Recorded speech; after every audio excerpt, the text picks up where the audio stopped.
premier Grand Prix du dirigeant financier responsable 2022 créé par la DFCG, l'association évidemment de référence qui organise ce congrès Financium, ce congrès 2022. Qu'est-ce qui va récompenser? Bien ce prix, il va récompenser les projets significatifs rayonnant sur les enjeux RSE dans les processus finance. Je voudrais qu'on remercie très chaleureusement deux de nos partenaires, Hendrix, Grant Alexander et évidemment tous les membres du jury qu'on va voir dans un instant, dans quelques minutes, pour la création de cette première édition de ce Grand Prix du directeur financier responsable. J'appelle sur scène Hervé Bégaud, Marie Paillard et Grégoire Borin. S'il vous plaît, sous vos applaudissements.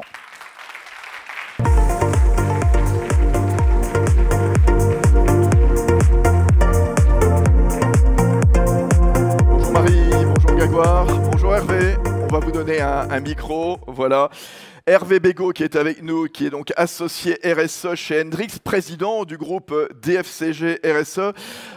Hendrix, c'est un groupe lyonnais né il y a une quarantaine d'années qui accompagne les entreprises avec des consultants, des auditeurs, des juristes, des chasseurs de tête, des experts comptables.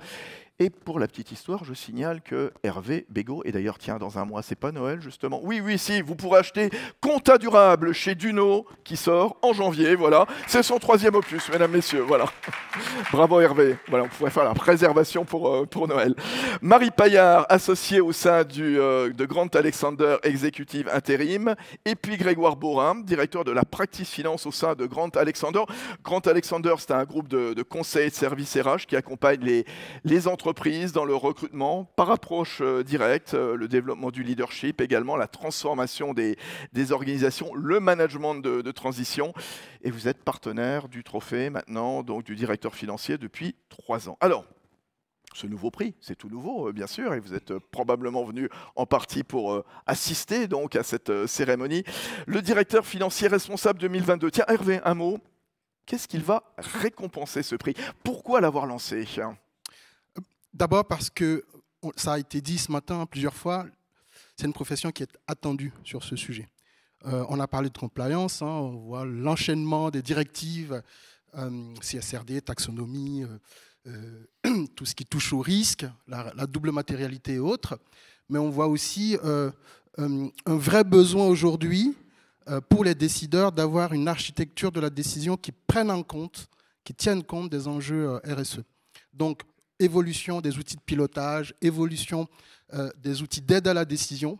Donc c'était important qu'on commence à la fois à repérer, encourager et montrer les acteurs, les précurseurs qui se lancent sur ce sujet dans leur direction. Voilà, l'objectif, c'est de montrer comment justement ce dirigeant financier s'implique de plus en plus sur toutes ces problématiques RSE, de l'humain, du capital à visage humain dont on parlait tout à l'heure avec Bertrand Badret. Grégoire, quels sont les rôles, les impacts du dirigeant financier dans ce contexte? Quelle collaboration entre... Bon, on le voyait tout à l'heure avec Christophe et puis Eric, quelle passerelle quelque part entre cette fonction finance et puis les autres membres du COMEX? Exactement, je pense que par rapport à votre question Fabrice, il y a aujourd'hui une relation de plus en plus symbiotique entre la direction administrative et financière et la direction du développement durable, alors qui est en train de prendre différentes formes selon on va dire, la taille de l'employeur, selon que ce soit une PME, une ETI ou un grand groupe. On s'aperçoit bien que ça s'exprime de façon différente, mais incontestablement, en fait, je pense qu'on se situe aujourd'hui à un véritable carrefour où on peut soit assister à la création d'une direction financière du développement durable, ce qui pourrait être une solution plutôt grand groupe à suivre de près, ou alors le directeur financier existant peut s'emparer du sujet du développement durable. Et il semble, si on regarde nos nominés, vous allez les voir dans quelques minutes, que ce soit plus une solution adoptée par les PME, pour le coup, voire les ETI. Voilà, donc il y a des expressions différentes, mais incontestablement, on constate que le sujet du développement durable est en train de se décloisonner et de se rapprocher de la finance et de la comptabilité dans le cadre d'une réflexion qui est complètement intégrée. Ouais. Parfois, c'est un peu compliqué, Hervé, parce qu'on demande aux entreprises de s'engager comme ça sur la RSE. Est-ce que la comptabilité générale, est-ce qu'elle est véritablement adaptée? Non? Alors, ça a été dit brillamment tout à l'heure. Il y a une espèce de trou dans la raquette. On demande la production de reporting, d'outils, d'analyse ou autre, alors même que la comptabilité générale, pour collecter, fiabiliser, consolider ces données et les présenter ensuite n'est pas suffisamment structuré, n'est pas bien structuré dans les organisations. Donc il y a un vrai travail à faire à mener. Pour faire avancer ces outils aujourd'hui. Marie Paillard, on va revenir sur le concours, hein, sur le Grand Prix, évidemment. Voilà, quelles étaient les conditions pour concourir? Parce qu'on va voir trois finalistes hein, dans un instant. On va savoir comment ils sont arrivés ici. 3 top finalistes. Ouais. Aujourd'hui, on en voit du lourd. Et en plus, c'est la première fois qu'on fait le trophée du responsable financier, responsable. Donc du coup, comment on s'est organisé? Grâce à la DFCG, on a mis en place en fait un jury, on a constitué un jury et on a mis en place aussi des consignes, des règles. Donc c'est un directeur financier qui a au moins 2 ans d'expérience dans la fonction et derrière tout ça, il faut un projet. Et là, il fallait trouver les financiers qui avaient un vrai projet responsable. Et nous avons eu 3 nominés grâce à ce jury. On va les découvrir dans un instant. Mais est-ce que ce n'était pas difficile quand même à évaluer? Parce qu'on le disait tout de suite, notamment avec Hervé, c'est une discipline quand même qui est assez nouvelle quand même. Oui, complètement. Ce qui est compliqué à évaluer, c'est qu'on a eu beaucoup d'entreprises qui sont dans la RSE. Mais finalement, pour aller chercher des directeurs financiers et on commence à avoir des initiatives sur la RSE, il fallait trouver des projets, que ce ne soit pas du greenwashing, comme on dit. Donc là, c'était important d'avoir des pilotages de projets. Et alors, le trophée, il va noter quoi, justement? Il va noter donc l'entreprise, la personne, puisque c'est le directeur financier aussi qui s'investit sur la RSE, mais également, il va noter le projet en lui-même, le pilotage du projet et les équipes, parce que derrière un directeur financier, il y a des équipes. Grégoire, qui compose le jury? Vous êtes tous les 3, évidemment, oui. Hervé, Marie, Grégoire, mais pas que. Hein. Alors, on retrouve évidemment des directeurs financiers, on retrouve des experts également de la question RSE, avec une chef de projet taxonomie, mais aussi avec des consultants. Car aujourd'hui, en fait, par rapport à la RSE, on a un univers conseil qui est en train de s'étoffer considérablement et qui aide les PME et les grands groupes à piloter la mise en place de changements culturels profonds. Donc on retrouve en fait les univers des PME, des ETI, du conseil, avec à la fois des rôles opérationnels de DAF, mais aussi des rôles très opérationnels liés à la RSE. Voilà, on va vous laisser retrouver votre place. On va vous retrouver tout à l'heure. Vous allez monter donc avec l'intégralité du jury au moment où on va décerner ce première lauréate. On ne sait pas encore, hein, évidemment. Mais qui va être le directeur financier? Justement, qui sera le grand gagnant? On va le découvrir dans un instant. Et vous allez voir que, c'est ce que Marie nous disait il y a quelques instants, hein, ça a été très difficile, bien dans la tête des jurés. On voit ça, puis on revient juste après, s'il vous plaît.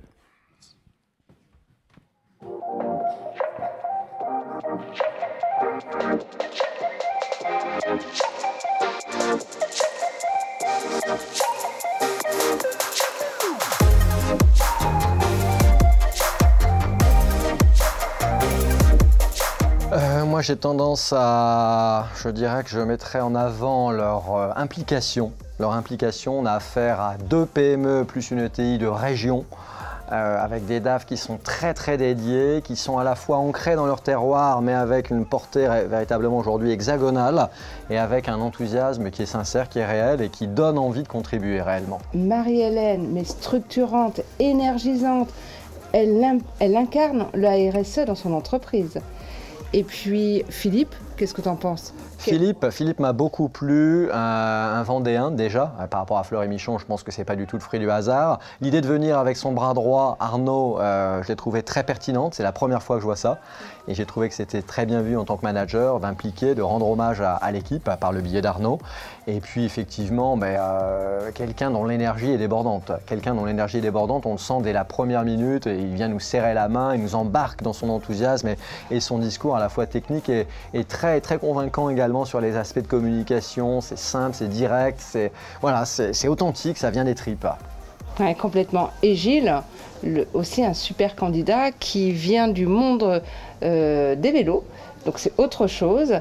C'est une belle évolution par rapport aussi au trophée. Oui, très bien dit. Gilles, qui moi m'a impressionné aussi par sa capacité à passer du secteur logiciel en début de carrière au secteur industriel du VTT assistance électrique et qui est devenu en plus de ça, tellement il y croit, associé de sa propre société. Donc je pense qu'en termes d'engagement, c'est la figure la plus radicale, la plus passionnée d'un engagement. Et encore une fois, je pense que, voilà, que c'est quelqu'un qui donne envie de rejoindre son équipe. On est dans les Vosges, donc bravo, parce que là aussi on défend un emploi local dans les Vosges. Je pense que c'est pas facile de recruter, très clairement.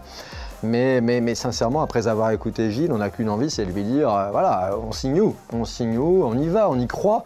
Il incarne très bien sa société avec des valeurs d'humilité, de modestie et d'enthousiasme qui représentent bien la PME régionale.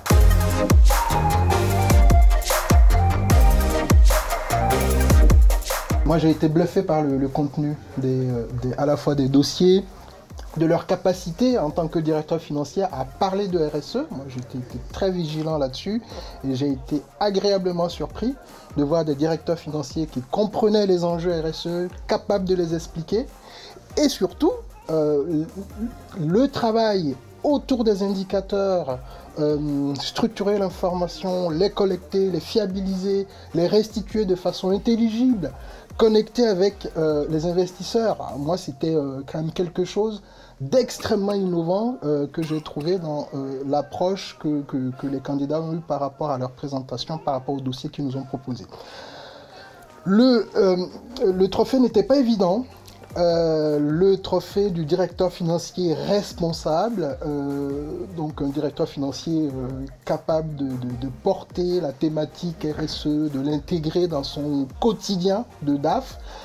C'était quand même pas évident, donc il fallait sélectionner un certain nombre de candidats. On a eu l'immense chance de trouver ces 3 beaux candidats qui nous ont partagé leur savoir-faire, leur dossier. Vous le savez, les directeurs financiers sont dans un contexte réglementaire mouvant sur ce sujet, hein, le CSRD, la taxonomie verte européenne, tout ce qui touche au reporting d'une manière générale, et surtout le développement de la finance à impact. Je suis convaincu que les directeurs financiers auront un rôle majeur, prépondérant à jouer sur le reporting RSE, le reporting du développement durable d'une manière générale, et surtout la connexion entre reporting RSE et les états financiers de l'entreprise. Alors moi, pour Fleury-Michon, j'ai beaucoup apprécié l'exhaustivité de la démarche de développement durable, à la fois social, environnemental, avec plein d'aspects différents. Moi, j'ai beaucoup apprécié leur humilité, même s'ils se présentent comme une ETI de 3500 salariés, et leur démarche, effectivement, avec les indicateurs très, très fouillés, 42 indicateurs pour leur déclaration de performance extra-financière, et puis aussi pour leurs emprunts. C'est très intéressant. Pour Moustache Bikes, j'ai beaucoup apprécié le focus particulièrement accentué sur la dimension sociale, qui est souvent un peu l'oublié des démarches ESG, donc j'ai trouvé ça particulièrement intéressant. Et du coup pour le groupe Beldon, moi j'ai beaucoup apprécié l'ampleur en fait de la restructuration, de la nouvelle organisation qui a été conduite par la personne qui nous a présenté le projet, et aussi le lien avec un secteur qui a un impact et une possibilité d'amélioration sur l'environnement tout à fait significative, donc le secteur de l'agroalimentaire. Ah oui, tout à fait. C'est une entreprise très très engagée avec une directrice financière qui s'implique dans tous les domaines et nous a parlé d'exemples vraiment frappants sur ses ambitions, les ambitions en matière d'emballage. C'est qu'un élément, mais et qui sont vraiment aussi frappants de manière financière, puisque au lieu d'avoir une hausse significative, ils vont réussir à ne pas augmenter leurs frais d'emballage.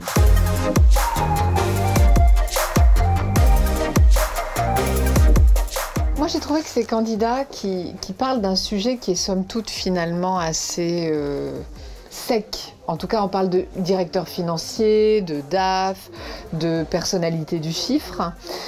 Eh bien, ce monde-là, finalement, est un monde qui, lui aussi, est capable de raconter des histoires, de poser des récits et de raconter le monde qui vient et comment est-ce qu'on est contributeur dans ce monde qui vient, y compris dans cette fonction. Je te rejoins. Moi, ce que j'ai apprécié, c'est qu'on voit que chaque candidat a su s'approprier la RSE. C'est un sujet qui n'est pas facile, de mêler justement le chiffre, le financier et des éléments qualitatifs. Hein. La RSE, il y a beaucoup d'éléments qualitatifs, donc il faut savoir le transformer en chiffres. Et tous, j'ai trouvé, étaient innovants, créatifs, audacieux dans ce pas de côté, cette capacité à imaginer ou à penser différemment.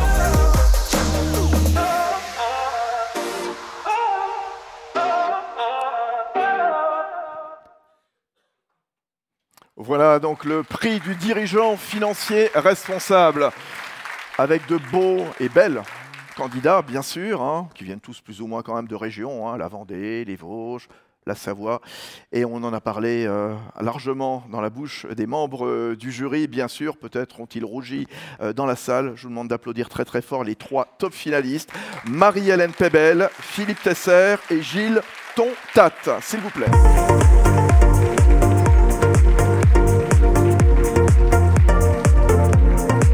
Venez, mesdames, messieurs, venez.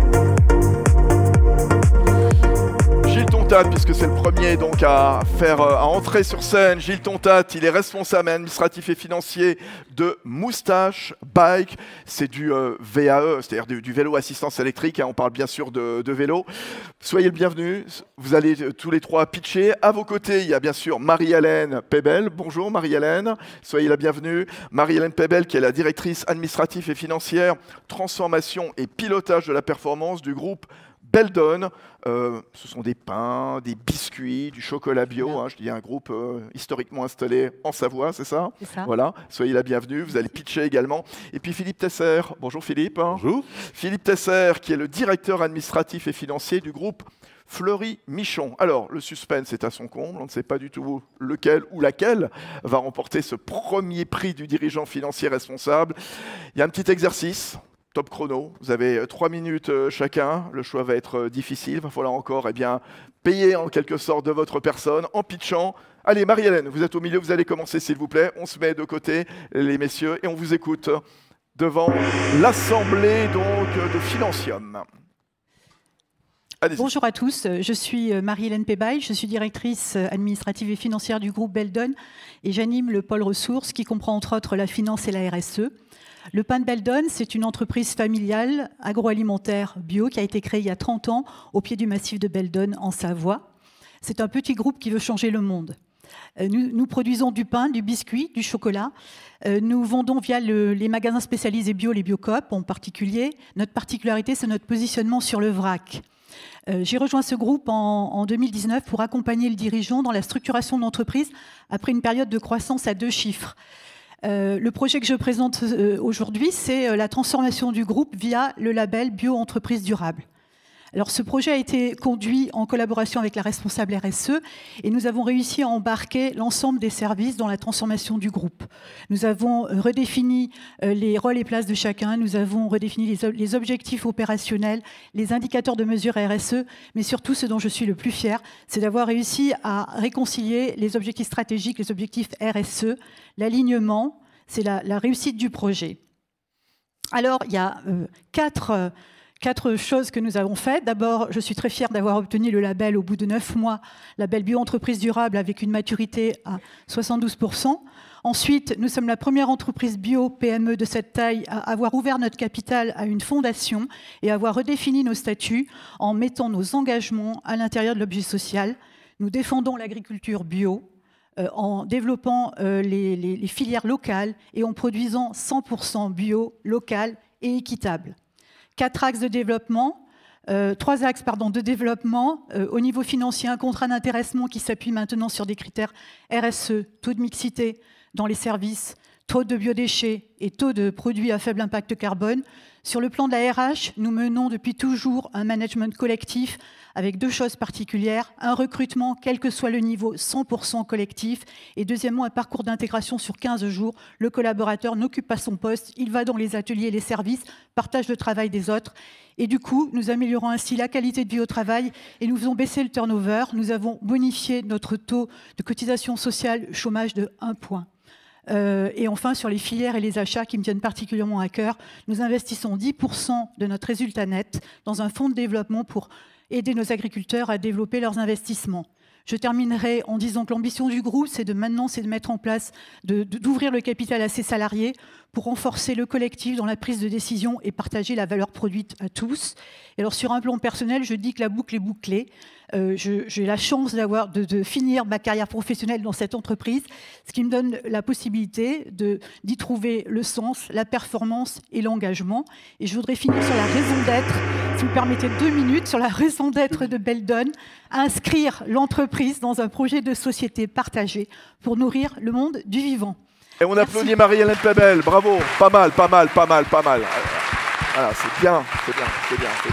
Non, parce que, pardon, quand on n'a pas l'habitude comme ça, sur un format imparti, vous êtes une très bonne directrice financière pour tenir le rythme comme ça sur 3 minutes, c'est une performance et félicitations. Alors, venez s'il vous plaît. Ah oui, c'est vous, allez, Philippe Tesser, Fleury Michon, même exercice, 3 minutes, je ne sais pas quel nom est dans l'enveloppe qui se trouve un petit peu plus loin, au pied du trophée. Mais voilà, allez-y, essayez de convaincre le public. 3 minutes pour vous Philippe, et on revient juste après.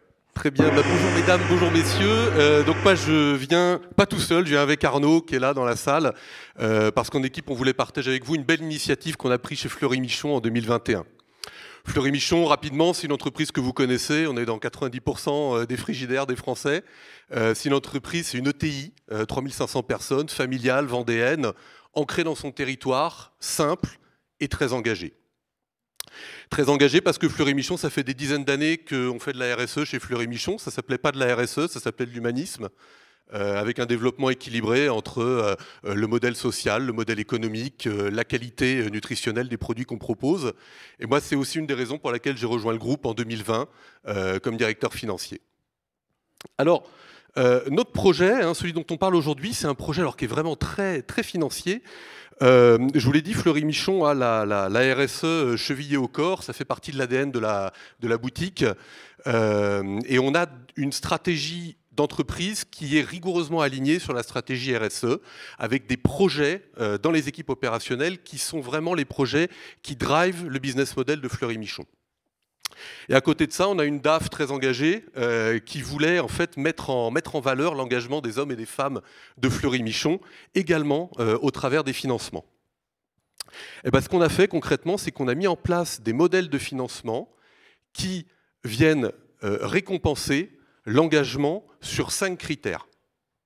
Le premier, c'est la naturalité de nos produits. Le second, la qualité nutritionnelle avec le Nutri-Score. Le troisième, c'est la sécurité des hommes et des femmes de Fleury Michon, avec une baisse de l'accidentologie au travail. On a également un critère sur la recyclabilité de nos emballages. Dans l'agroalimentaire, on a beaucoup d'emballages et on a beaucoup à faire, on a beaucoup à se réformer sur la manière dont on emballe nos produits. Et puis le dernier, c'est la consommation, c'est la sobriété énergétique. Alors on en parlait en 2021, vous voyez à quel point c'est d'actualité en ce moment. Concrètement, on a indexé des emprunts, alors des dettes d'acquisition importantes, autour de 80 millions d'euros, et on a aussi indexé une titrisation déconsolidante, c'est un objet étrange. En fait, on cède nos créances commerciales par le biais d'une titrisation, et le coût de cette titrisation est lui aussi indexé sur notre atteinte de ces critères environnementaux et sociétaux. Aujourd'hui, on a fait la preuve que ça marche. On a des engagements pluriannuels sur 5 ans sur ces critères. On a réussi à motiver l'ensemble de nos collaborateurs autour de ces engagements. Et pour aller plus loin, on est capable en 2022 de lever plus de 80% de nos financements avec des critères RSE. Donc on parlait de financement à impact. Mais surtout, on a indexé la rémunération variable de nos cadres, de tous nos cadres, pour 20% sur le respect de ces mêmes indicateurs. Et ben voilà, on applaudit très très fort, ça passe vite, 3 minutes. Bravo Philippe Tesser. C'est cool, hein. Ah bah non, pile. Vous avez terminé, c'est très bien. Bon, ça va être compliqué cette histoire, de décider qui est le prix du dirigeant financier responsable, édition 2022, premier Grand Prix. Allez, merci. Le dernier, c'est vous, Gilles Tontat. Moustache Bikes, 3 minutes, allez-y, en selle. Bonjour à tous, donc Gilles Tontat, responsable financier de Moustache, engagé et enthousiasme sont mes maîtres mots. Moustache Bike, donc société qui conçoit, assemble et distribue des vélos à assistance électrique dans les Vosges. J'ai rejoint le projet donc il y a 6 ans. effectivement pour accompagner ce projet entrepreneurial et sociétal et actionnaire et finalement co-actionnaire depuis 2 ans parce que j'y crois très très fort. Moustache Bike, donc société jeune, 10 ans cette année, 50 000 vélos vendus sur 2021, 100 millions de chiffre d'affaires, 40% de chiffre d'affaires réalisé à l'export et c'est environ 40% de croissance annuelle sur les 6 dernières années. Le projet que j'ai présenté dans le cadre de ce prix, c'était on faisait face à des enjeux d'augmentation de capacité de ressources et pour ça on s'est tourné avec la direction sur un format de financement un peu original qui était la mise en place d'une dette à impact avec des critères ESG, enfin RSE, pour justement suivre et nous engager encore plus fort dans cette démarche. Donc c'est tout le COMEX qui s'est effectivement mobilisé sur ce projet, très court, sur 3 mois, entre la décision et le closing. Et l'idée, c'était, les enjeux et les problématiques, c'était de remettre à jour le business plan, de revoir les projections à 2025 pour être en capacité d'aller voir nos partenaires bancaires et pour les convaincre. Donc c'est ce qui s'est passé avec un fort enjeu.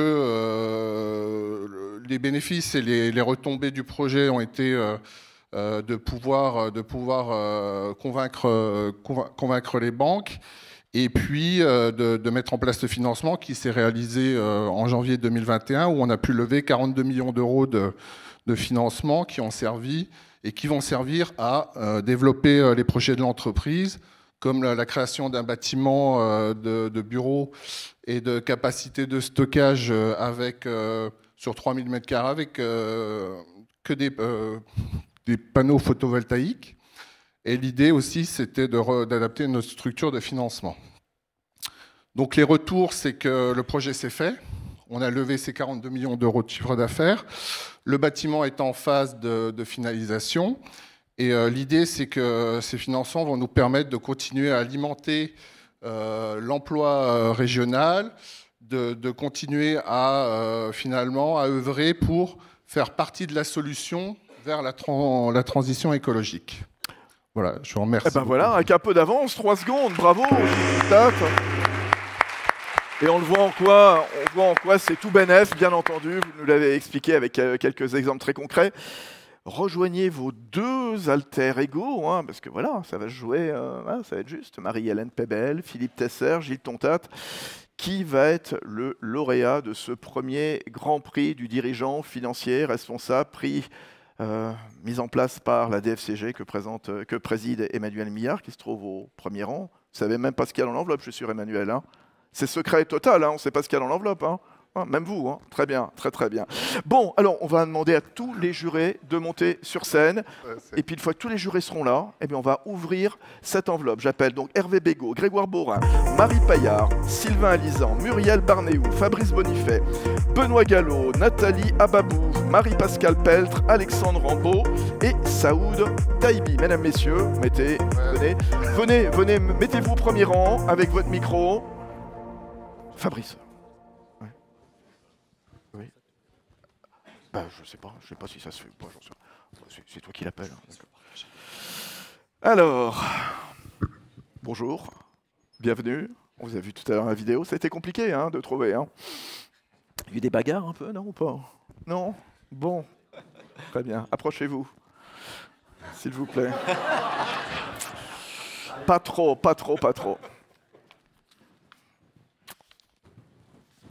Le Grand Prix du jury du prix du dirigeant financier responsable est décerné pour cette année 2022 à Philippe Tesser, Fleury Michon.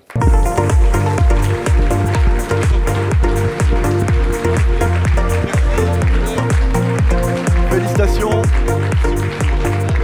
Venez. Merci. Bravo.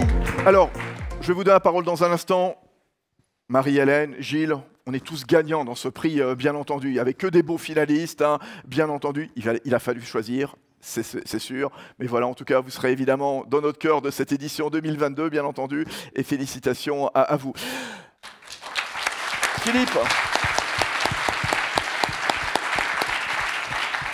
Vous voulez faire monter votre complice? Bah oui, parce que viens Arnaud. Arnaud, Bah oui, il quand est où, même, Arnaud parce que...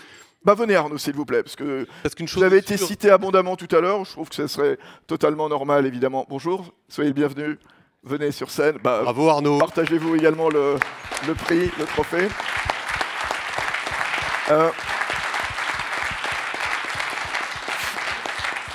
Philippe, juste comme ça en quelques minutes, parce que vous avez devant vous bien vos homologues, hein, quel conseil vous leur donneriez? Qu'est-ce qui a été le plus difficile quelque part à mettre sur place? Ce à quoi il faut faire attention en particulier? Voilà, justement, on est là pour apprendre, pour comprendre et apprendre justement le nouveau périmètre de la fonction finance. Nous, on a une chance folle chez Fleury Michon, c'est que c'est une société qui est... Pardon, excusez-moi, je mets plutôt au milieu. Ouais, c'est une société qui est très engagée sur la RSE et qui fait des choses concrètes depuis des dizaines d'années. Je crois cependant qu'on fait tous des choses concrètes depuis des dizaines d'années. Le sujet, c'est de bien rester qui on est, de voir dans ce qu'on fait au jour le jour comment on peut, au-delà du capital financier, préserver aussi le capital humain, le capital naturel, le capital santé, nutrition, pour nous, c'est hyper important. Et je pense que dans chacune de nos actions, y compris dans le pilotage opérationnel au jour le jour, il y a des sujets d'actualité autour de la préservation de ces capitaux-là. Si vous n'en êtes pas convaincu, écoutez vos clients. Nous, nos consommateurs, ils parlent que de ça. Et si nos clients, qui ne sont pas les consommateurs, si nos clients n'en étaient pas convaincus, les consommateurs leur rappellent en permanence. Et donc, ça revient vers nous comme également une exigence sociétale capitale aujourd'hui. Donc, voilà, je dirais, le plus compliqué, c'est presque de démarrer. Alors, nous, on a de la chance parce qu'on est dans une entreprise qui a démarré avant qu'on la rejoigne. Mais démarrer, ça peut être aussi simple que faire un bilan carbone. Ça peut être aussi simple que regarder les consommations en kilowattheure par kilo produit. Ça peut être aussi simple que jeter un œil au ratio d'accidentologie au travail et puis voir qu'est-ce qu'on peut faire pour préserver le capital humain, pour préserver le dos, les bras, les coudes de nos collaborateurs. Donc ça, il faut commencer, il faut se lancer et la suite vient naturellement. La fonction finance prend de plus en plus de place, devient le stratège d'une entreprise de plus en plus. Arnaud, peut-être, prenez la parole. Le complice du gagnant, de Philippe. Bonsoir, merci. Non, exactement, on a un rôle un petit peu pivot dans l'entreprise. On est finalement au carrefour de toutes les données qui passent par l'entreprise, donc les données financières bien sûr, mais on a aussi notre rôle à jouer bien entendu de plus en plus sur les données extra-financières. On vient mettre du process, on vient mettre de la rigueur sur ces process-là et on vient animer nos équipes. On n'est que finalement le maître d'œuvre de ce travail-là. Et donc pour reprendre ce que tu disais Philippe, en effet, il ne faut pas être effrayé par l'exercice. On a beaucoup appris en le faisant. On reste une ETI régionale, donc avec une envergure nationale, mais on n'a pas des outils et des moyens considérables. Certains de nos KPIs, on l'expliquait au jury, sont remontés à travers des tableaux Excel. Finalement, ça demande, ça rejoint les moyens que peuvent avoir des plus petites sociétés. Mais finalement, c'est en mettant sur le papier ce qu'on fait. C'est un excellent exercice pour prendre du recul, de se dire où on en est, où est-ce qu'on souhaiterait aller et compte tenu de nos moyens, où est-ce qu'on souhaite aller. Et donc, c'est comme ça que finalement, on a réussi, j'ai presque envie de dire naturellement, à réaliser cet exercice-là. Et c'est gagnant-gagnant pour tout le monde, évidemment. Voilà. Bon, on le voit aujourd'hui, c'est un sujet qui est très facile à communiquer, donc en interne et en externe, et sur lequel les gens sont très captifs. Big applause à nouveau pour l'équipe de Fleury Michon, Philippe Tesser, Arnaud. Merci à vous. Merci, voilà donc lauréat du premier prix du dirigeant financier responsable édition 2022.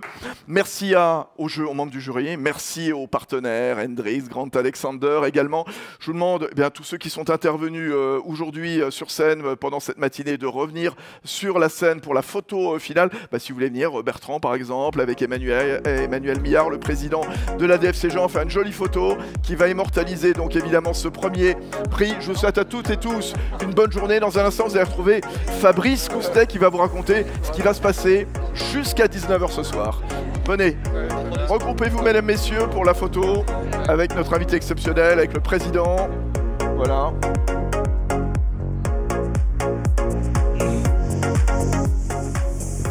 Ça a été très bien. Bon, alors, la photo. Regardez tous devant. Philippe. Voilà, photo s'il vous plaît, de groupe. Voilà. Le trophée au milieu. Ouais, voilà. On voit bien le trophée. Hein.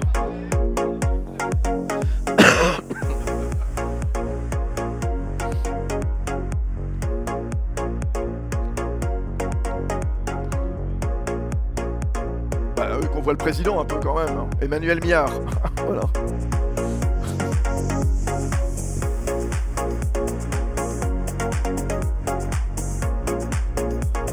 Bravo. Bravo, on peut les applaudir une fois de plus.